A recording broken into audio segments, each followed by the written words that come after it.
الرحمن الرحيم waxaan rabaa inaan idiin sheego gudoomiyaha xisbiga cadaaladda iyo daryeelku wuxuu sameeyey maatii dhawada burco lagu banaanbaxayey wuxuu abaaray madaxweynihii Soomaaliya hore Ilaahay u naxariistay Maxamed Siyaad Barre war miyaynu ku raacsannahay maalin walba marxuun 30 sano mootan in la aflagaadeeyo waxaad u foolxun taana kuma raacsanin kuna raaci mayno hadda ma garatay waxa weeye maalin walba waxaan ku madaxweyne 30 sano mootan inuu Faysal Cali Waraabe aflagaadeeyo anigoo gudoomiyihiisa xisbiga gobolka ku raaci maayo raalli kama yihin waxaan idin sheegayaa dadku waa qabaayil cidna cid ma qabsan karto cidna cid lagu baalkeyn karo waxa weeye Faysal waa gudoomiye hadduu tiisa gobolka waa taamaanta wada finacadka haddaba waxaan idin sheegayaa idinkoo mahadsan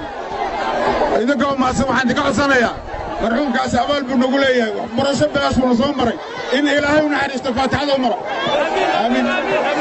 in Ilaahay Siyaad Barre u naxariisto faatixada u mara inta ka bacdu waxaan leeyahay dadku waa qabaayil anagu ma aflagaadeyn karo beesha Sheekh Isxaaq iyo madaxda